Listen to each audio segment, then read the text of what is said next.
গ্রামের শেষ প্রান্তে একটা পরিত্যক্ত বাগান ছিল। গ্রামের বড়রা সব সময় বলতো, বিকেলের সূর্য ডুবলে ওই বাগানের দিকে পা বাড়াবি না। কিন্তু আমি ছিলাম একটু জেদি স্বভাবের।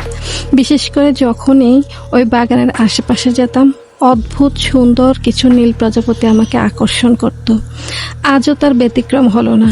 বিকেল গড়িয়ে যখন সন্ধ্যা নামব করছে, আমি দেখলাম 4টি বিশাল নীল প্রজাপতি আমার চোখের সামনে উঠছে। প্রজাপতিগুলোর ডানা থেকে যেন এক মায়াবী আলো বেরোচ্ছিল। সেই মায়ায় পড়ে আমি পা বাড়ালাম নিষিদ্ধ বাগানটির দিকে। বাগানের ঠিক মাঝখানে এসে আমি থমকে দাঁড়ালাম। চারপাশে সবুজ ঘাস আর ছোট ছোট লাল ফুল ফুটে আছে, ঠিক যেন একটা স্বপ্নের মতো পরিবেশ। প্রজাপতিগুলো তার চারপাশে বৃত্তাকারে ঘুরতে লাগলো।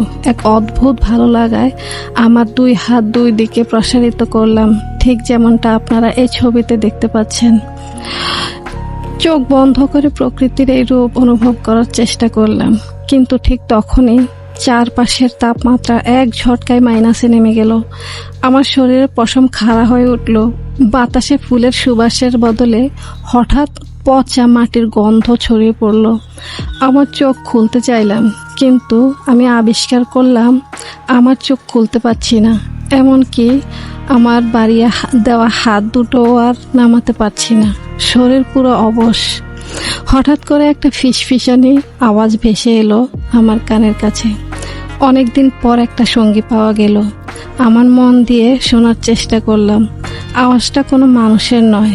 মনে হচ্ছিল যেন অনেকগুলো শুকনো পাতা একসাথে ঘষা খাচ্ছে। আমি বুঝতে পারলাম আমার চারপাশে উঠতে থাকা ওই সুন্দর নীল প্রজাপতিগুলো আসলে কোনো সাধারণ পতঙ্গ নয়। ওগুলো ছিল এই বাগানের অতীতে হারিয়ে যাওয়া মেয়েদের আত্মা, যারা মায়াবী রূপ করে নতুন শিকার খোঁজে। এখন তারা আমাকেও তাদেরই একজন বানিয়ে নিতে চাচ্ছে। আমি অনুভব করলাম আমার পা দুটো ধীরে ধীরে মাটির সাথে মিশে যাচ্ছে, আর আমার হাত দুটো অবশ হয়ে ডানা গজানোর মতো অদ্ভুত অনুভূতি হচ্ছে। আমি চিৎকার করতে চাইলাম, কিন্তু গলা দিয়ে কোনো শব্দ বেরোলো না। পরদিন সকালে গ্রামবাসীরা আমাকে আর খুঁজে পায়নি, কিন্তু বাগানের সে নির্দিষ্ট জায়গায় গিয়ে তারা দেখতে পায় ঘাসের ওপর আমার ওড়নাটা পড়ে আছে, আর ঠিক তার উপরে উঠছে নতুন আরো একটি নীল প্রজাপতি। তাই মনে রাখবেন, সব সুন্দর জিনিস কিন্তু নির্দোষ হয় না।